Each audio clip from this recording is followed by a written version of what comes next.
강의 시작하겠습니다. 47장 27절부터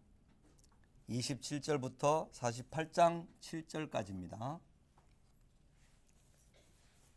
인애와 성실, 인애와 성실. 인애와 성실이라는 말은 인자와 진리라는 말과 똑같은 말입니다. 헤세드라는 말과 에메트라는 말, 그 헤세드라는 말이 인애, 인자라는 말이고 에메트라는 말이 성실, 진리 이런 뜻입니다. 이것은 하나님의 중심되는 성품입니다. 아주 중요한 하나님의 중심되는 성품인데 성경에 인애와 진실 이게 상당히 많이 나옵니다. 인애와 성실이라는 말로도 많이 나옵니다. 이스라엘이 고센 땅에 거주한 지 17년 그의 나이 147세에 하나님의 인애와 성실을 온전히 깨닫고 그 아들 요셉에게 하나님의 인애와 성실로 맹세하게 하며 하나님의 인애와 성실을 확인하였습니다. 이 인애와 성실,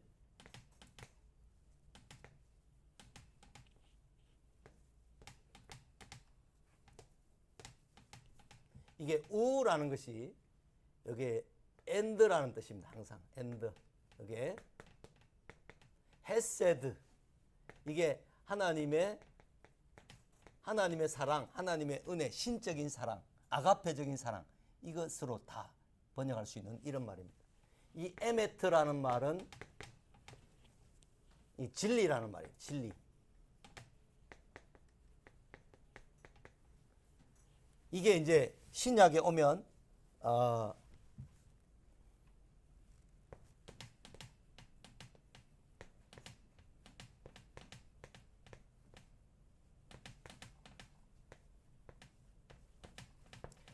카리스라는 말이죠. 카리스마 있다 할 때 카리스, 이 은혜, 이게 이제 하나님의 은혜, 뭐 이런 말로 카리스, 앤드, 알레테이아라는 말이 이제 진리라는 말인데요. 은혜와 진리가 충만하더라. 이게 은혜와 진리가 충만하더라. 이 말씀이 요한복음 1장에서 14절에서 말씀이 육신이 되어 우리 가운데 거하심에 우리가 하나님의 독생자의 영광을 보니 은혜와 진리가 충만하더라라고 했을 때 예수님께 있는 이 은혜와 진리는 하나님께 있는 헤세드 에메트라고 하는 이것과 딱 동일하게 일치되는 것입니다. 이 말을 신약에 헬라어로 번역하면 이 말로 그대로 번역되는 것이기 때문에 예수님은 곧 하나님이시다라고 말씀할 때 헤세드 에메트를 가지신 분이고 예수님은 카리스카이 알레테이아를 가지신 이런 분으로 은혜와 진리를 가지신 분이다. 인자와 성실을 가지신 분이다. 하나님, 예수님이 곧 하나님이시다 하는 그런 내용으로 알 수 있는 것이기 때문에 이 인자와 성실, 이것은 하나님의 자기 자식을 내어주시기까지, 하나님의 아들을 내어주시기까지 하는 그 무한한 사랑과 함께 이것은 하나님께서 그의 진리, 그의 공정함, 그의 의로움, 그래서 불의한 자들을 심판하고 그 다음에 하나님께 나와서 용서를 구하는 자들에게 얼마든지 용서를 주시는 이런 이 진리에 따라 행하시는 것과 은혜를 따라 행하시는 것. 하나님은 진리로 하다가 안 되면 은혜로 하시는 분이 아닙니다. 은혜로 하다가 그 말을 거부하고 받아들이지 않는 자는 진리로 행하는 것입니다. 하나님의 사랑이 우리에게 부원받아서 우리가 아직 원수되었고 죄인되었고 우리가 아직 연약할 때에 하나님께서 예수 그리스도를 먼저 보내주셔서 우리에게 대한 하나님의 사랑을 확정해 주셨습니다. 그것이 로마서 5장에 나오는 말씀인데 그 은혜와 진리를 확정해 주신 것 때문에 우리가 하나님의 은혜를 알고 그 진리의 말씀에 복종하며 사는 것입니다. 그죠? 하나님의 은혜를 아는 사람이 하나님의 진리에 복종하는 사람이 이게 헤세드와 에메트를 알고 하나님을 알고 하나님께서 우리를 위해서 행하신 일을 알고 하나님께 자발적으로 종이 되어 사는 삶의 자세입니다. 그러니까 하나님께 있는 이 헤세드와 에메트가 우리들에게도 있어서 우리 또한 헤세드와 에메트로 살도록 되어 있는 게 이게 하나님의 의라면 이게 우리가 살아내는 그것을 공의라고 하는 거죠. 공의. 하나님의 의가 우리에게 입혀져서 이 공의롭게 생각하고 사는 판단하고 사는 삶이 뭐냐면 가난한 자를 그 환난 중에 돌아보고 고아와 과부를 그 환난 중에 돌아보고 그 사람들을 돌아보는 것이 참된 경건이다라고 말하는데 그 경건한 삶이 바로 공의입니다. 공의. 의가 우리에게 입혀졌기 때문에 하나님께만 있는 그 의가 우리에게 입혀졌기 때문에 의인된 자들이 하나님께로부터 의롭다함을 인정받은 자들이 살아내는 삶이 바로 공의입니다. 공의. 그래서 예수 믿는 사람들에게는 정말 스스로에게 엄격하고 많은 사람들에게 사랑을 베푸는 이런 삶이 되지 않으면 안 됩니다. 어떤 사람이 자기가 과거에 엄난한 짓을 저질러서 엄청나게 사람들에게 피해를 주었는데 다른 곳에 가서 다시 정상적으로 살게 됩니다. 그건 하나님의 은혜잖아요. 은혜인데 그 은혜를 잘 누리면서 더 조심하고 더 그렇지 않으려고 막 뼈를 깎고 죽든지 그렇게 안 해야 되잖아요. 그런데 과거에 그래서 은혜를 입어서 다시 정상적으로 자기 일을 하게 되거나 사역을 하게 됐다. 그런데 또다시 그런 버릇이 나타난다. 이러면 참 회복할 수 없는 겁니다. 회복될 수 없는 일이죠. 그렇게 하나님의 은혜를 저버리고 또 자기의 육체적인 욕심이나 쾌락이나 이런 것들을 추구하고 찾아버린다면 또 미래가 또 용서되고 있을 것이다. 또 용서될 것이다. 이런 식으로 가는 것은 하나님을 정말 욕되게 하는 것입니다. 하나님을 슬프게 하는 것입니다.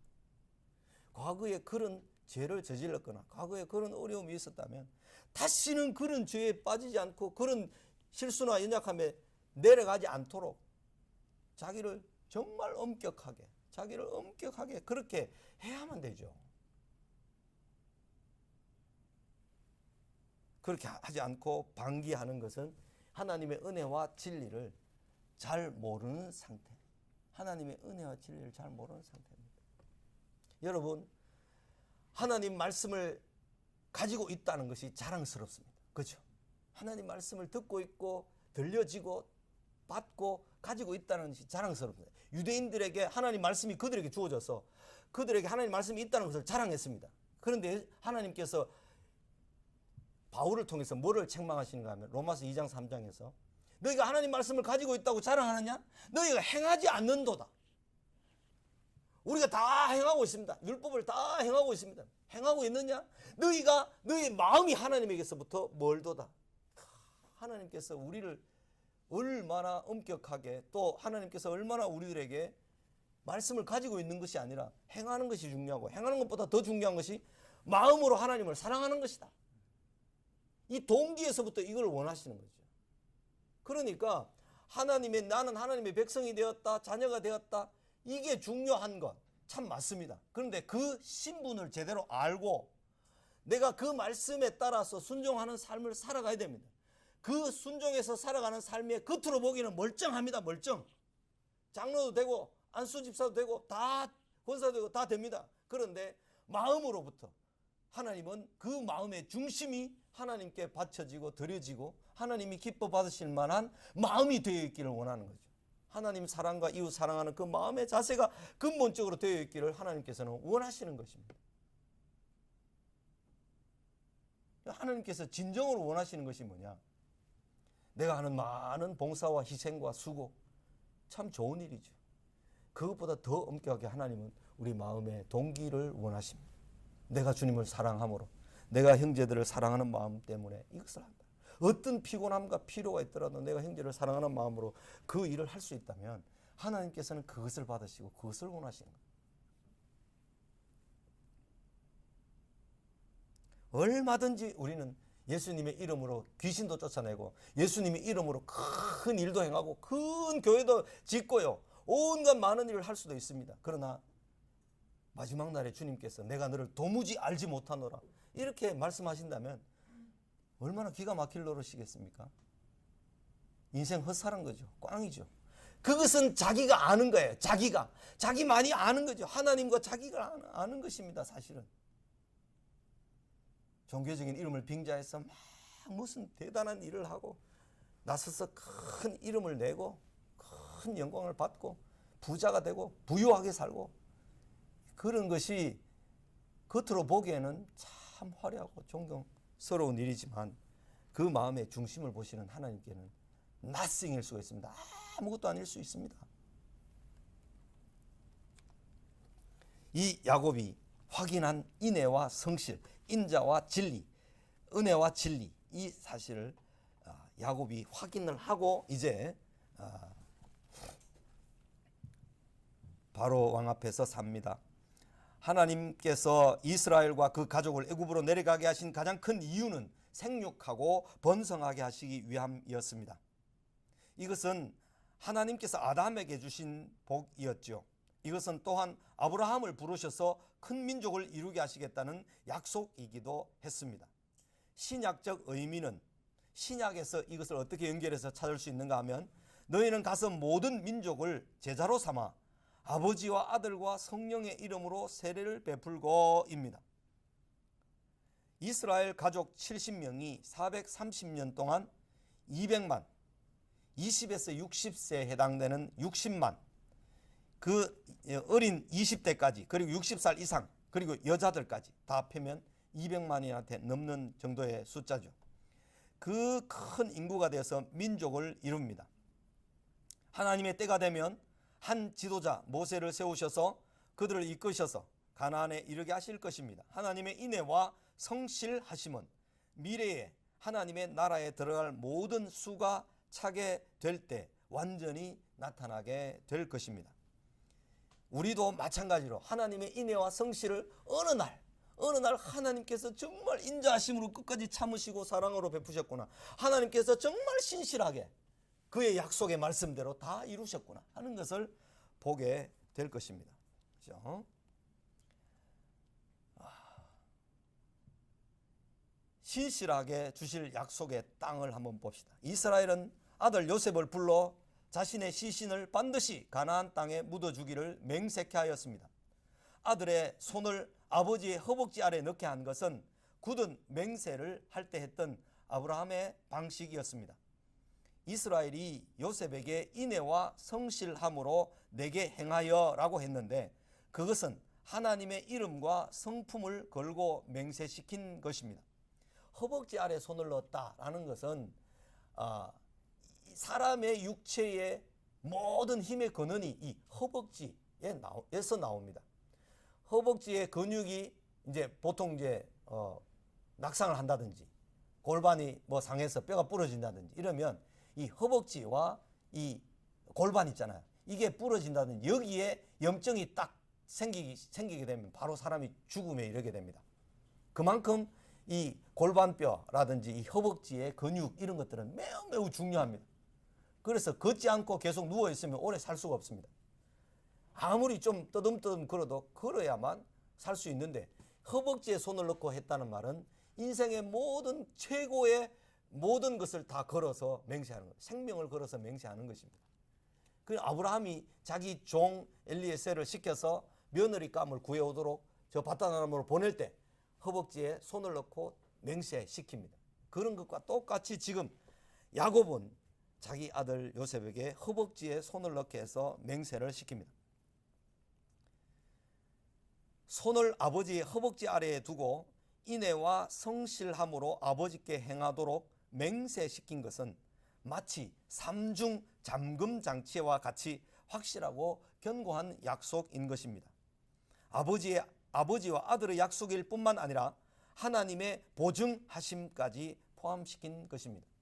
성령께서 우리에게 보증으로 와 계신 것입니다. 성령으로 정말 충만한 사람은 시와 찬미와 신령한 노래들로 서로 화답하고 서로 피차에 복종하고 감사하고 기쁨으로 하나님을 찬양한다 그랬는데 그 특징이 그죠? 시와 찬미와 신령한 노래들로 화답하는 그 성령의 충만함의 그 특징이 무엇과 똑같은가 하면 하나님의 말씀으로 충만한 것과 똑같습니다. 우리가 여기 좀 말라야 되니까요. 골로새서 3장 16절과 그 다음에 에베소서 5장 18절 이하에서 21절까지 여기를 보면 그리스도의 말씀이 너희 속에 충만히 거하여 시와 찬미와 신령한 노래들로 서로 화답하고 피차에 복종하고 하는, 화답하고 찬송하고 주께 감사하고 찬송하고 피차에 서로 복종하고 화답하고, 이 말씀이 그대로 말씀이 충만히 거한 사람의 삶의 결과와 성령으로 충만한 사람의 삶의 결과가 똑같은 모양으로 나타납니다. 그러면 무엇이냐? 말씀으로 충만한 것이고 성령으로 충만한 것이다. 말씀의 지배를 받아야 진정으로 성령이 충만을 받은 것이다. 이런 의미가 되는 것입니다. 그 성령으로 충만한 사람은 어느 날 성령으로 가득 채워졌습니다. 충만해졌습니다. 그 사람이 지속적으로 말씀으로 가까이 가서 말씀의 지배를 받으려고 하지 않으면 성령 충만한 것이 지속될 수가 없습니다. 그것이 하나님께서 우리에게 만들어 놓으신 진리의 법입니다. 그게 무슨 말씀인가 하면 요한복음 14, 15, 16장에서 예수님께서 보혜사 성령을 보내시겠다고 말씀하실 때 14장에서 한 번, 15장에서 한 번, 16장에서 한 번 진리의 성령이 오시면, 진리의 영이 오시면, 진리의 성령이 오시면 그랬습니다. 그 진리의 말씀과 성령이 나타나는 삶의 결과가 똑 동일하다는 거죠. 동일하다. 하나님의 말씀으로 충만하다는 말은 지식으로 충만한 것이 아닙니다. 하나님 말씀을 알고 있는 만큼 그 말씀에 충분히 지배를 받고 그 말씀에 순종하려고 하는 삶의 자세를 가지는 것입니다. 그것이, 그런 자세를 가지고 말씀을 더 많이 알고 더 넓게 더 깊게 알면 알수록 어떻겠습니까? 훨씬 더 성령으로 충만해지는 것입니다. 성령 충만은 감정이나 느낌이 아니에요. 성령 충만은 그리스도로 충만한 것인데, 그리스도로 충만하다는 말은 말씀이 육신이 되어 오신 그리스도 그분으로 충만하다는 것인데, 그분으로 충만하다는 것은 그분의 말씀으로 충만한, 그분의 말씀으로 지식으로가 아니라 그분의 말씀을 순종하고자 하는 마음과 태도를 가지고 그 말씀을 많이 깊게 넓게 알고 있으면 그만큼 성령의 지배를 받기에 좋은 상태가 되는 거죠.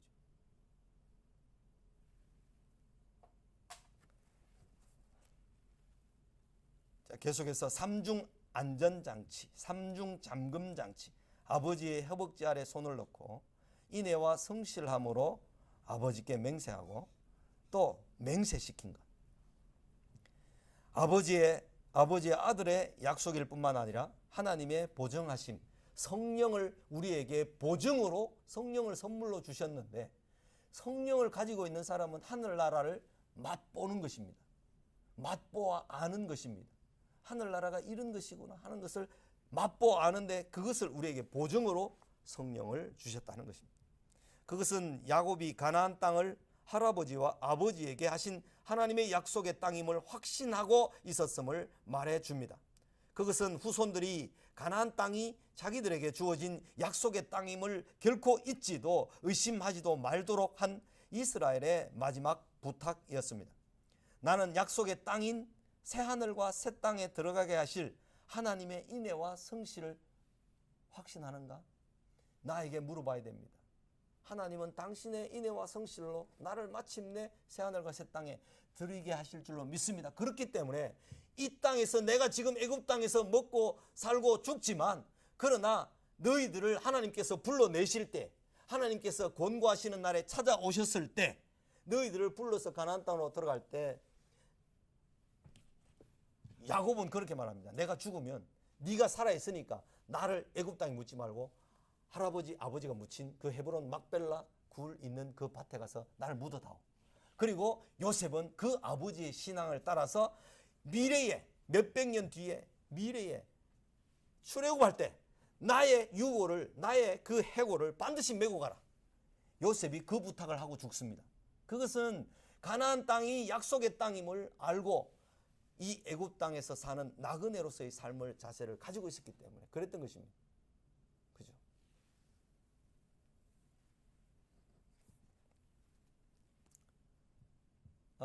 계시의 완전한 성취. 요셉이 아버지의 말씀을 따라 맹세했을 때 아버지 이스라엘은 야곱은 침상머리에서 요셉에게 절하였습니다. 47장 31절 말씀을 한번 읽어보겠습니다.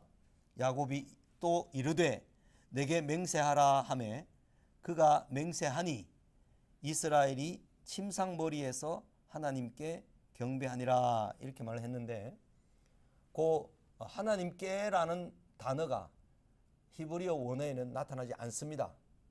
그래서 의미적으로 번역을 한 것인데, 이 야곱이 요셉이 옛날에 꾼 꿈을 듣고 간직했을 때 11별이 자기에게 절하고 해와 달도 절하였다 그랬을 때 이제 아버지와 어머니도 절한단 말이냐 그런 이야기를 했는데, 결국 그 일이 성취된 것을 다 보고 야곱이 요셉에게 절을 하는 것입니다. 요셉을 통해서 구원을 이루시고 요셉을 통해서 하나님의 인애와 성실을 다 이루신 것을 볼 때 내가 하나님을 경배합니다라는 의미로 요셉에게 아버지가 아들이 절을 하는 것입니다.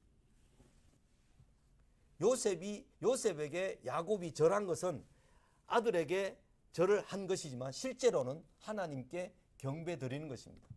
그런 의미로 지금 여기에서 이렇게 번역해 놓았을 것입니다. 요셉의 꿈이 하나님의 계시였음을 최종적으로 확인하는 행위가 아버지가 아들에게 절하는 것이었습니다. 마음에 간직해 두었던 요셉의 꿈이 성취되었기 때문에 야곱이 요셉에게 절한 것입니다. 야곱이 병이 들었고 요셉이 두 아들 므낫세와 에브라임을 데리고 야곱에게 왔습니다. 야곱이 형의 낯을 피해 외삼촌 집으로 갈 때 베델의 원래 이름은 루스죠. 그 베델에서 하나님께서 나타나셔서 복을 주시며 약속하셨던 것을 요셉에게 말하였습니다. 내가 너로 생육하고 번성하게 하여 네게서 많은 백성이 나게 하고 내가 이 땅을 내 후손에게 주어 영원한 소유가 되게 하리라고 했습니다. 요셉에게 아버지가 이 말씀을 했다는 것은 야곱이 자기 아버지 이삭, 자기 할아버지 야곱에게 하셨던 그 말씀들을 아버지, 할아버지는 아버지, 그리고 아버지로부터 전해 들었던 그 말씀이 지금 야곱에게도 그 일이 이루어질 것을 믿고 요셉을 통해서 또 그 일을 이루심을 믿고 하나님을 찬양하는 마음으로 이 말을 했던 것입니다. 하나님의 인애와 성실로 그 약속을 성취하실 것을 야곱은 확신했습니다. 나를 믿는 자는 죽어도 살겠고 라는 약속이 그분의 인애와 성실로 성취될 것을 믿습니까? 아멘. 나를 믿는 자는 죽어도 살겠고 무릇 살아서 나를 믿는 자는 영원히 죽지 아니하리라 하는 말씀은 만약에 우리 중에 누군가가 살아있는 가운데서 주님이 다시 오신다면 영원히 죽지 않는 거죠. 부활한 몸으로 바로 가는 거죠. 그죠? 엘리야가 그랬듯이 그렇게 바로 가는 거죠. 근데 하나님께서 우리에게 약속해 주신 것에 대해서 우리 눈으로 인간적인 계산으로 아무리 계산하고 따져봐도 그게 잘 안 믿깁니다. 믿겨지지 않습니다. 그런데 믿어보면 환하게 보입니다. 믿어야 보이지 믿지 않고는 절대로 안 보입니다. 그래서 우리 눈은요, 예수 믿는 사람들의 눈은 몽고 사람들이 5.0이니 7.0이니 눈이 그렇게 좋다 그러잖아요. 예수 믿는 사람들은 한 10.0도 넘을 겁니다. 왜냐하면 멀리 하늘나라에 있는 것까지 보면서 사니까, 죽음 너머에까지 보면서 사니까요. 멀리 보는 사람. 이 사람들이 예수님을 믿는 사람들이기 때문에 예수님 믿는 사람들은요, 이 땅에서 좀 억울한 일을 당해도 참는 것입니다. 고통스러운 일을 당해도 주님께서 알고 계신다는 것 때문에 넘어가야 하는 것입니다. 그런 삶을 감내하려고 각오하고 결단하지 않으면 갈 때마다 일이 있을 때마다 넘어지고 일이 있을 때마다 상처받고 일이 있을 때마다 고통을 느끼면서 괴로워하고 하나님 왜 이러십니까? 왜 이러십니까? 내게만 이러십니까? 왜 내게만 이러십니까? 이러는데 내게만 그런 게 아니에요. 내게만. 하나님께서 상을 주실 때 내게만이 아니라 주의 이름을 사모하는 모든 자들에게도 주실 것과 마찬가지로요. 내게만 고통이 있는 게 아니라 믿음의 선진들도 그런 고통 가운데 살았고 우리 믿음의 조상들도 그런 가운데 살았습니다. 내가 그 사람들의 삶의 속속들이를 보지 못했고 함께 겪어보지 못했기 때문에 그렇지 다 고통이 있습니다. 다 눈물이 있습니다. 그런 것이 없는 사람이 있으면 손들어 보세요 라고 하면 세상에 누가 손들을 수 있고 누가 자신 있게 난 그런 일 없습니다. 나는 날 때부터 금수저로 태어났어. 나는 걱정, 근심, 염려, 걱정이 아무것도 없습니다 하면서 자신 있게 손들 수 있는 사람이 누가 있겠습니까?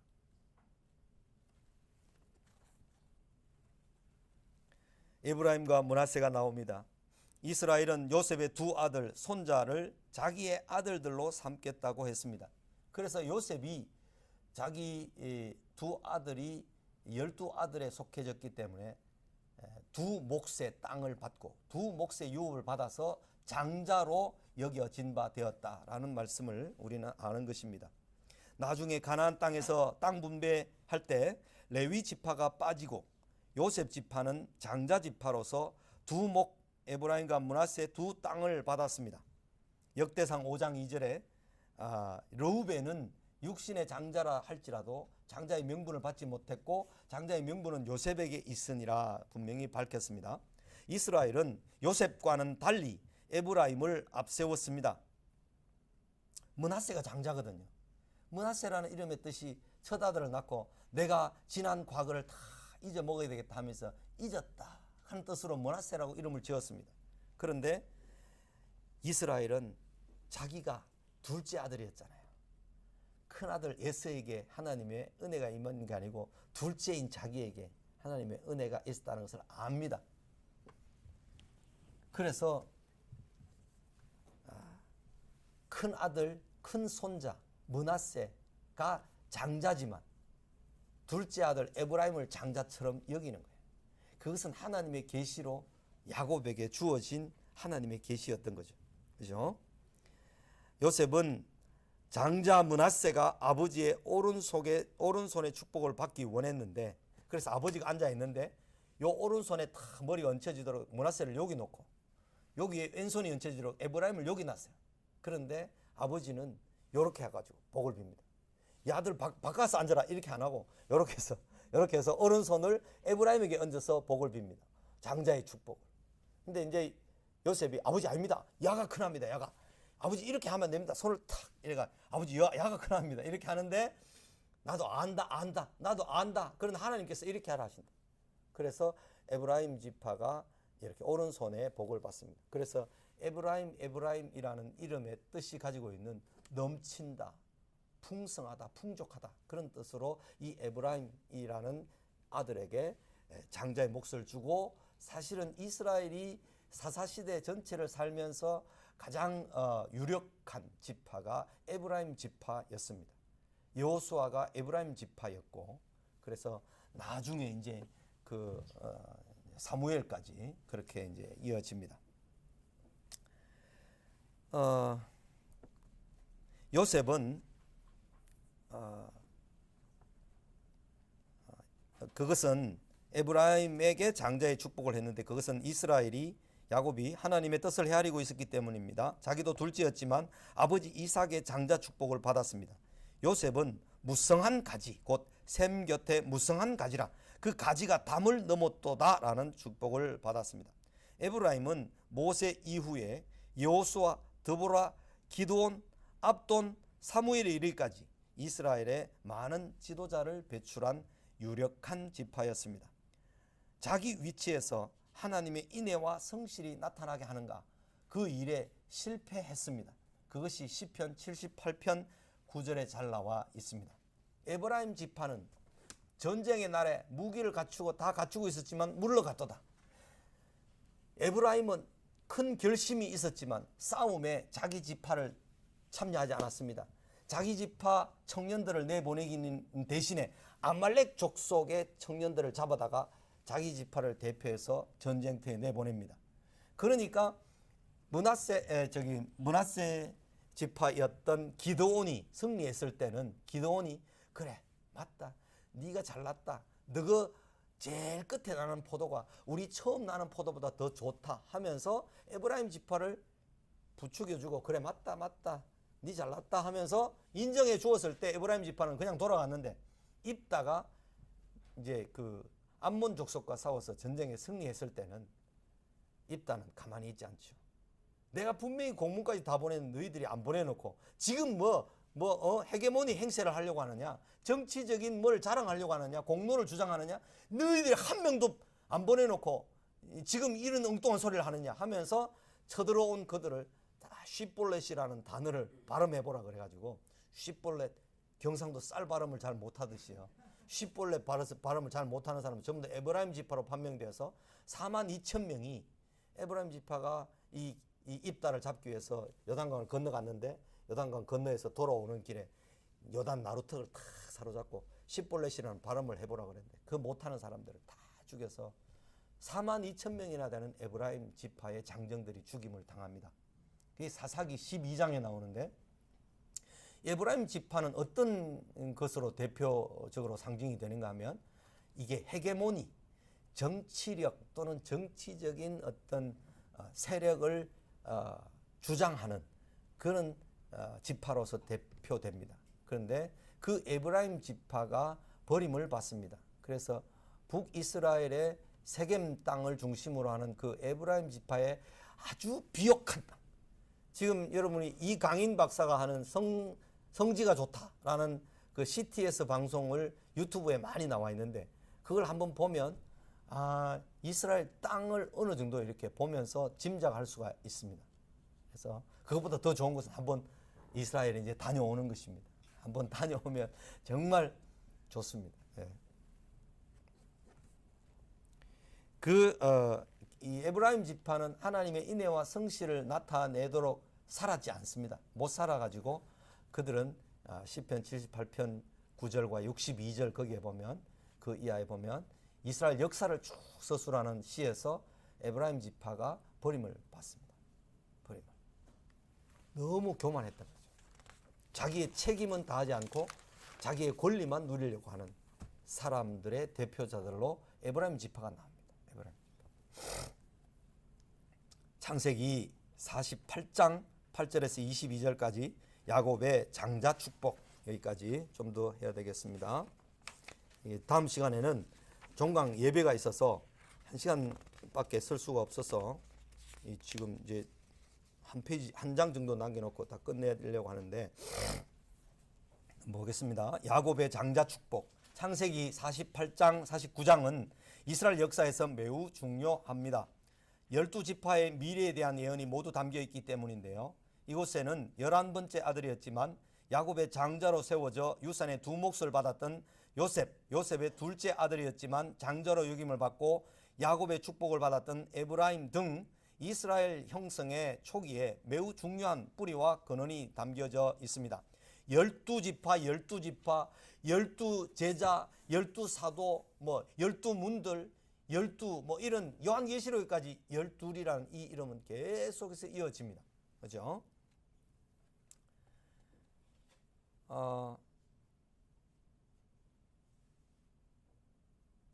야곱은 자기가 베델에서 받았던 본성하게 하리라는 하나님의 약속이 요셉의 두 자녀에게로 이어졌음을 확인해 주었습니다.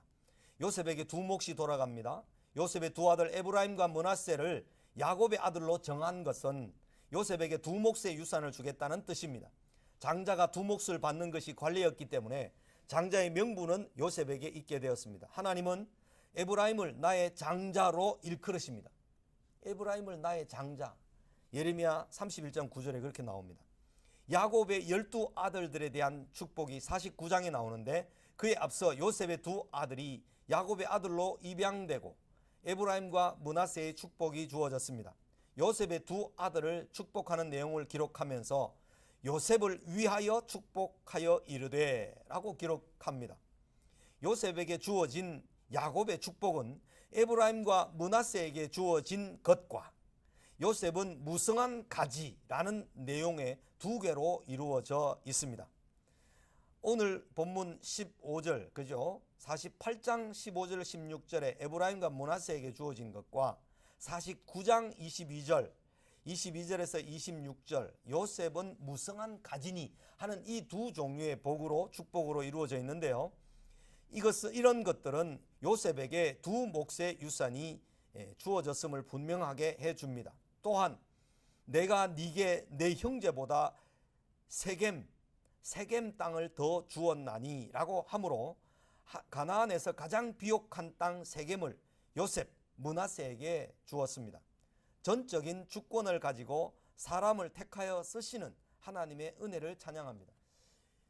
북이스라엘이 솔로몬 이후에 르호보암과 여로보암으로 갈라질 때 북이스라엘이 여로보암이 10지파를 가지고 갑니다. 그리고 남쪽 유다에는 유다와 베냐민만 남습니다. 유다 땅과 베냐민 땅이 예루살렘을 중심으로 그 위에 예루살렘 위에 베냐민 지파의 땅이 있고 예루살렘 밑에 전부 다 사막 지역이 유다 땅입니다. 그러니까 왕으로 주어진 왕의 신분으로 주어질 유다 땅은요 매우 척박한 땅입니다. 그런데 에브라임 지파는 아주 비옥한 세겜 땅, 물이 넉넉하고 목초지가 넉넉해서 야곱도 속아서 거기에서 머물다가 딸 디나가 강간당할 만큼 그 좋은 땅이죠. 그 좋은 땅을 선물로 받았는데도 자기의 책임을 다하지 못한 이런 모습을 보면 부자로 사는 것 다 좋습니다. 그런데 부자로 살면서 가난한 자를 헤아리지 못하고 부자로 살면서 오늘 아침에 잠언서에서 나오는 말씀처럼 주의 인자를 사랑하고 의롭게 된 사람들은 늘 베푸는 삶을 산다. 이런 삶의 자세를 가지지 못하면 그 부유한 것이 독이 될 수 있고 그 부유한 것이 저주가 될 수가 있는 것입니다. 그래서 우리는 정말 주님 앞에서 겸손하게 늘 깨어서 요셉과 요셉의 두 아들들이 받았던 복, 그 많은 복들과 그 많은 물질적인 복들은 그들에게 오히려 독이 된 것이 아닌가 이런 생각을 하게 되는 것입니다. 야곱은 요셉의 두 아들들을 축복하면서 아브라함과 이삭과 내 이름을 두 번씩 언급하며 축복했습니다. 세 명의 족장들은 이스라엘 역사의 믿음의 선진들을 대표하는 이름입니다. 항상 아브라함의 하나님, 이삭의 하나님, 야곱의 하나님, 이 세 사람이 이스라엘의 하나님의 백성으로서 대표되는 사람들입니다. 아브라함과 이삭과 야곱의 하나님, 그것은 과거에도 있던 하나님, 현재도 계신 하나님, 미래에도 계신 하나님 이런 뜻입니다. 아브라함의 하나님, 이삭의 하나님, 야곱의 하나님은 살아계신 하나님이라는 뜻입니다. 그 이름의 의미는. 그렇죠? 그런데 역사의 주관자이신 하나님께서 얼마나 신실하게 그의 백성들을 인도하시는가에 대한 보증과 같은 이름입니다.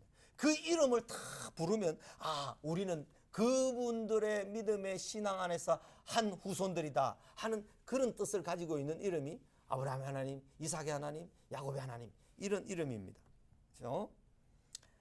야곱은 손자이자 아들이었던 에브라임과 므낫세에게 이렇게 축복하였습니다. 조부 아브라함과 아버지 이삭이 섬기던 하나님, 나의 출생으로부터 지금까지 나를 기르신 하나님, 나를 모든 환난에서 건지신 여호와의 사자께서 이 아이들에게 복을 주시오며 이들로 내 이름과 내 조상 아브라함과 이삭의 이름으로 칭하게 하시오며 이들이 세상에서 번식되게 번성하게 하시기를 원하나이다 라고 복을 빌었습니다. 조상들의 삶에서 배운 하나님 자신의 147년 생애에서 그 기르심과 건지심을 체험한 하나님의 이름으로 두 아들들에게 축복하였습니다. 야곱은 이제 하나님의 뜻과 섭리와 행하심을 온전히 깨닫게 되었습니다. 하나님의 뜻을 이해하고 분별한 가운데 자녀들을 축복하는 우리 모든 부모가 되기를 간절히 기도합니다. 하나님의 뜻을 헤아리고 하나님의 뜻을 이해한다는 것은 그 사람의 생애에서 자녀들에게까지 복이 미쳐지는 아주 결정적이고 중요한 의미를 가지고 있는 것입니다. 그렇죠? 세 번째로 축복의 대명사 에브라임이 나옵니다. 이스라엘이 너 에브라임과 므낫세 너로 말미암아 축복하기를 하나님이 네게 에브라임 같고 므낫세 같게 하시리라, 그렇게 말씀을 했습니다. 이스라엘은 요셉에게 나는 죽으나 하나님이 너희와 함께 계시사 너희를 인도하여 너희 조상의 땅으로 돌아가게 하시리라고 굳건한 믿음을 요셉에게 가르쳤습니다. 부모가 자녀에게 하나님께서 함께 계시는 것과 자기를 찾는 자들에게 상 주시는 분이심을 가르치는 것은 매우 중요합니다. 내가 지금 가난하고 어렵게 살지만 하나님을 전심으로 찾는 자에게 하나님은 상 주시는 분이시다. 히브리서 11장 6절에 나오는 말씀입니다. 그것을 내가 믿는다라고 고백하고 내 자녀들에게도 나는 믿는다, 그래서 나는 하나님을 신뢰한다, 그렇게 말할 때 아버지, 하나님께서 아버지한테 이때까지 아무것도 안 주셨는데 그 말씀을 신뢰합니까? 그래, 나는 신뢰한다. 내게 주시지 않으면 너희들에게 주실 것이다. 하나님은 그렇게 신실하신 분이시다. 이렇게 말하면서 우리는 우리 자녀들 앞에서 우리의 가난함 때문에, 우리의 부족함 때문에 막 비굴할 필요가 없습니다. 당당해야 됩니다. 하나님께서는 내가 이 땅에 살면서 하나님을 경외하며 살았던 그 모든 삶에 대한 보응을 내게 주시지 않으면 너희들에게 주실 것이다. 이런 믿음으로 자녀들에게 우리는 당당하게 복을 빌고 자녀들에게 우리 신앙의 유산을 물려줄 수 있어야 하겠습니다. 부모가 자녀에게 하나님께서 함께 하시는 것과 자기를 찾는 자들에게 상 주시는 분이심을 가르칠 때 얼마나 영광스러워 하나님께서 영광을 받으시겠습니까? 자녀들을 믿음 안에서 잘 양육하는 것보다 부모들에게 더 중요한 것이 없습니다. 다윗의 아들 솔로몬의 죄악으로 인해 하나님께서는 에브라임 지파의 여로보암에게 10지파를 주어 북이스라엘을 이끄는 왕으로 허락하셨습니다. 그러나 여로보암은 베델과 단에 금송아지 우상을 두어 북이스라엘 사람들이 예루살렘으로 가지 못하도록 하므로 여로보암의 죄를 따라라는 말이 북이스라엘 왕들의 실패의 대명사가 되고 말았습니다. 여호수아라는 신실한 지도자가 에브라임 지파에서 나왔지만 사사기 시대에 가면 기드온 그리고 입다 시대 그 8장과 12장의 그 내용과 시편의 역사 기록에서는 에브라임이 자기 책임을 다하지 않고 헤게모니만 챙기려 하다가 여호와께 버림을 받았다고 언급했습니다. 하나님께서 주신 은혜와 복을 소중하게 여기지 아니하면 복을 자기 발로 차버리는 꼴이 되고 만다는 사실을 잊지 말아야 할 것입니다. 우리가 어찌 복을 발로 찰 수 있겠습니까? 신명기 32장에 보면 여수룬은 이스라엘을 가리키는 말인데요. 여수룬이 배부르고 살찜에 나를 발로 찼도다, 이렇게 말합니다. 그것은 모세가 몇백 년 뒤의 일을 내다보면서 예언한 말씀입니다. 신명기 32장 그 내용은 모세가 이스라엘 백성들에게 율법을 재해석해서 가르친 내용이잖아요. 그런데 미래에 너희들이 들어가서 가나안 땅에서 부요하고 풍성하게 살 때 너희들이 부요하고 살찜에 나를 발로 찰 것이다. 그렇게까지 말씀을 했습니다. 그렇게 되지, 그 말씀을 듣고 있고 알고 있는 율법을 읽고 있었다면 그렇게 안 되도록 몸부림쳤어야만 하는 것입니다. 오늘 우리도 말씀을 알고 있으면, 미래에 일어날 일들을 알고 있으면 그렇게 되지 않도록 몸부림치면서 사탄과 싸우고요, 사탄 너는 우리에게 더 이상 주장할 것이 없어 라고 확실하고 확고부동하게 말할 수 있는 그런 자세로 당당하게 좀 살아야 되는 것입니다. 창세기 49장 1절에서 12절까지를 좀 더 하겠습니다. 여기까지 해야 다음 시간에 3페이지 정도 남겨놓고 마무리할 수 있습니다. 후일에 당할 일입니다. 아버지의 축복은 아들들의 미래 예언이었습니다. 어떤 이들에게는 아들에게는 축복이, 어떤 아들에게는 저주라는 내용이 담겨 있었습니다. 저주를 받는 자녀들은 불편할 수도 있습니다. 그러나 그것은 하나님의 뜻이었습니다. 모여 들으라. 아버지 야곱은 죽기 전 아들들에게 자기 생애 동안 하나님의 인자와 성실하심을 따라 자녀들에게 복을 빌어줍니다. 아브라함도 이삭도 그렇게 하였습니다. 그것은 먼 미래에 자녀들에게 일어날 일을 예언한 것입니다. 각 아들들에게 복을 빌어주기 전에 1, 2절에서 반복되는 말이 있습니다. 모이라 모이라 하는 것입니다.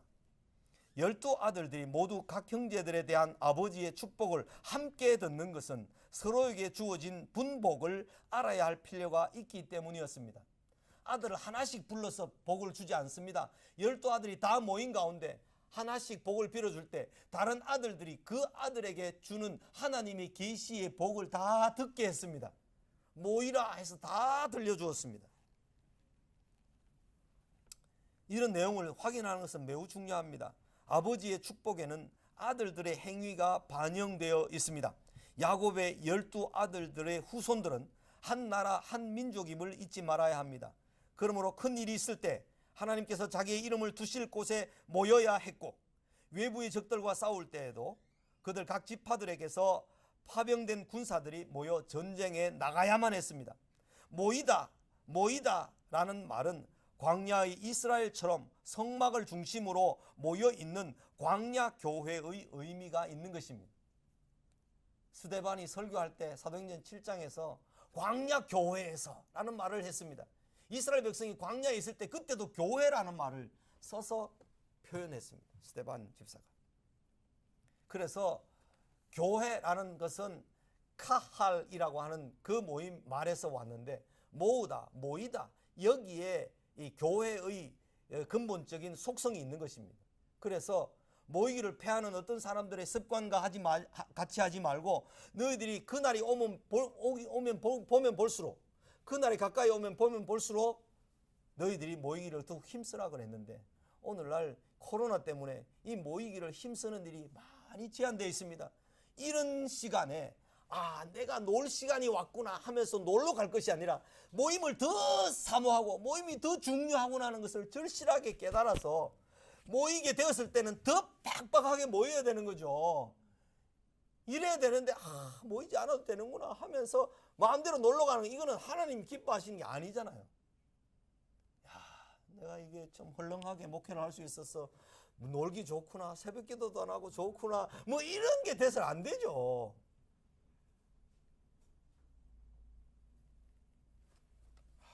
안타깝습니다. 그렇게.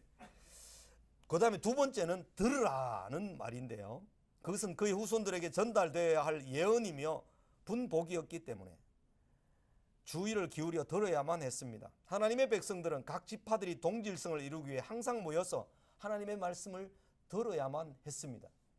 언약을 6월절에 모여서 한번 모여서 언약을 선포하고 이 말씀을 지키자 선포하고, 초막절에 모여서 또 가르치고 자녀들에게 가르치고, 지금 이스라엘에서 보면 성지의 그 이스라엘 땅에 가보면 이스라엘 백성들이 역사적으로 아주 중요한 곳이었던 이런 곳에는요, 자녀들을 다 데리고 늘 갑니다. 자녀들을 데리고 거기 캠핑도 가고요.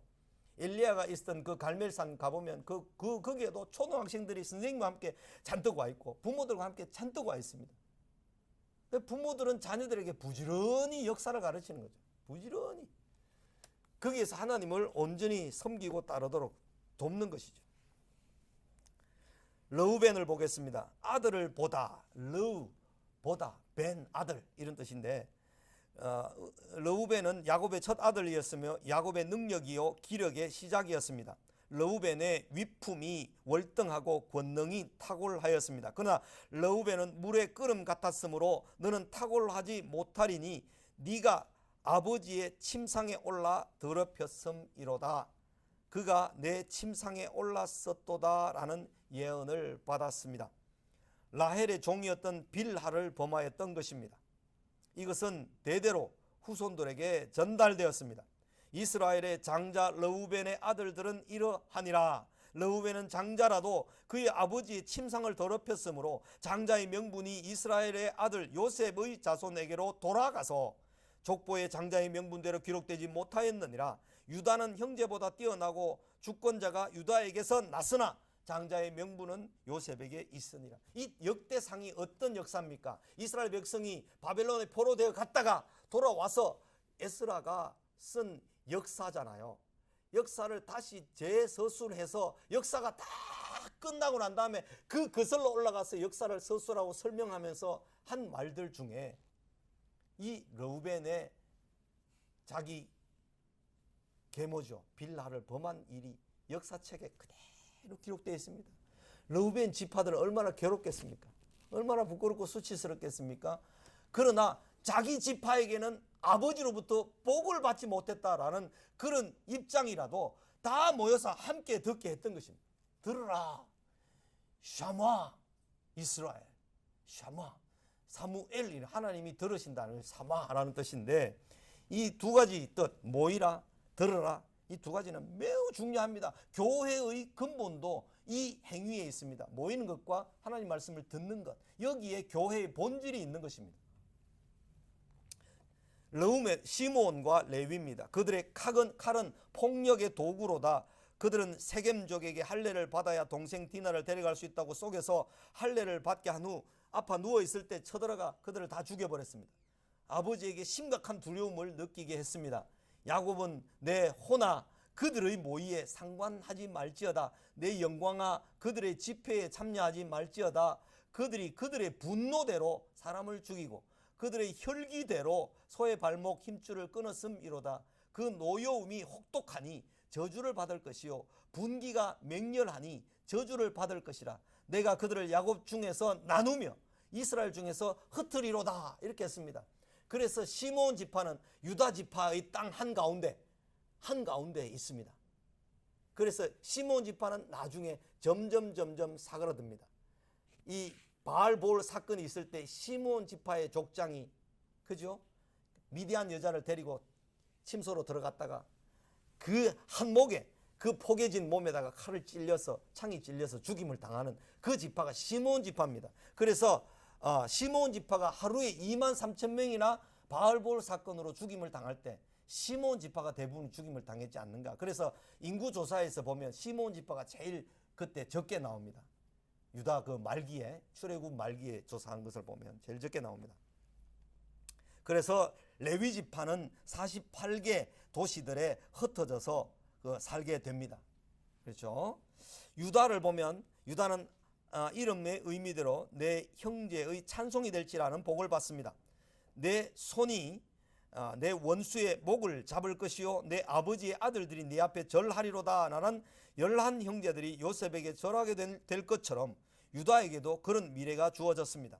유다에게는 왕권, 통치자의 지팡이가 그 발 사이에 떠나지 아니하기를 실로가 오시기까지 이를 것인데, 이 실로라는 말은 이제 보냄을 받은 자라는 뜻이 있어서 샬로, 실로암, 보냄을 받은 자, 보냄을 받았다 이런 뜻이죠. 그래서 예수님이 오시게 될 때까지 통치의 지팡이가 떠나지 않을 것인데 그에게 모든 백성이 복종하게 될 것이라. 포도나무 포도즙들은 모두 그 지파가 물질적으로 풍요롭게 될 것을 말합니다. 무화과 나무는 그들이 영적으로 풍성할 것을 예언하는 상징적인 의미가 있습니다. 12 아들들의 삶이 아버지의 축복에 반영된 것은 행한 대로 믿음의 분량대로 보응하시는 하나님의 의지 때문이었을 것입니다. 하나님 앞에서 우리의 삶이 얼마나 책임이 있습니까? 얼마나 책임이 있는지 모릅니다. 은혜를 더하게 하려고 죄에 거하겠느냐? 결코 그럴 수 없느니라. 우리는 더 이상 죄에 거해서는 안 되고 죄를 거부하며 죄와 싸워야 되는 그런 입장에 있습니다. 함께 마음과 뜻을 모아서 우리가 장훈태 목사님 선교사로 지금 국내 이제 앰뷸런스로 항공기로 들어왔는데 함께 동참을 해야 되는 거죠. 함께. 그래서 다 십시일반 얼마가 됐든지 간에 크든 작든 간에 이런 일이 있을 때 함께 지원도 하고 함께 동력을 해야 되는 것입니다. 오히려 큰 교회이면 교회일수록 그런 책임의 몫을 기꺼이 감당할 때 하나님께서는 그에 합당한 복도 주시는 것입니다. 우리는 오늘 49장 12 아들들 중에 유다까지 오늘 공부를 했습니다. 다음 시간에 마지막 1시간 남은 시간에 세 페이지를 가지고 49장 50장에 들어있는 하나님의 뜻을 좀 더 자세히 이해하도록 하겠습니다. 그리고 창세기를 전부 마감을 해야 될 것 같습니다. 이제 마지막 시간 1시간 남았는데 끝까지 유종의 미를 거둘 수 있게 되기를 바랍니다. 또 점심 먹으면서 말씀을 나누시고 혹시 있잖아요. 혹시 제가 여러분들 중에 원하는 사람이 있으면 제가 아침 말씀 창세기 말씀처럼 마태복음에서부터 요한복음까지 앞뒤 페이지로 이만큼 두꺼운 그 이제 복음서 4개가 다 끝나서 이만큼 많은 양이 이제 이런 책으로 만들어질 수 있습니다. 원하시는 분은 저에게 이 제본료만 내시면 이 정보를 다 우리 바이블 플러스 일기생들에게는 원하시는 분들에게 다 제공해 드리겠습니다. 그러니까 카톡으로 저에게 개인적으로 넣어주시면 제가 몇 부를 해야 될지를 해서 복사를 해서 아주 엄격하게 또 이제 오타도 고치고 따듬고 했는데 오랜 시간입니다. 이게 마태, 누가, 요한복음은 거의 80일, 240일에 걸쳐 있고 마가복음은 한 40페이지 그 정도, 40일 정도 돼 있는데 그러니까 270일 정도 되는 분량인데 필요하시면 저희 카톡을 넣어주시면 제가 한 2권으로 제본을 해서 책을 만들어서 마태, 마가, 누가, 요한 이렇게 해서 드리겠습니다. 학기를 마무리하면서 제가 여러분들에게 드릴 수 있는 선물은 이것입니다. 기도하겠습니다. 하나님 아버지 감사합니다. 우리를 사랑하시되 죽기까지 사랑하신 주님, 우리 또한 그 하나님의 의를 힘입어서 공의를 나타낼 수 있게 되기를 원합니다. 하나님 아버지, 우리에게 주신 성령의 능력으로 우리가 이 땅에서 모든 사람들에게 복을 빌고 그들에게 그리스도께로 인도하는 능력 있는 삶을 살게 해 주시옵소서. 우리 속에 있는 소망에 관한 이유를 묻는 자들에게 우리가 대답할 것을 항상 준비하되 온유와 두려움으로 하라고 하셨사오니 우리가 그리스도를 주로 삼아 말씀을 왕으로 섬겨 하나님 말씀에 복종하며 살 때 이와 같은 놀라운 하나님의 은혜의 선물을 받게 하실 줄로 믿습니다. 우리와 우리 자녀들과 가정에 은혜를 베풀어 주옵소서. 하나님 아버지, 어느덧 1학기가 다 끝나갑니다. 우리들을 지켜주신 것을 감사합니다. 찬양합니다. 예수님의 이름으로 기도 올려옵나이다. 아멘.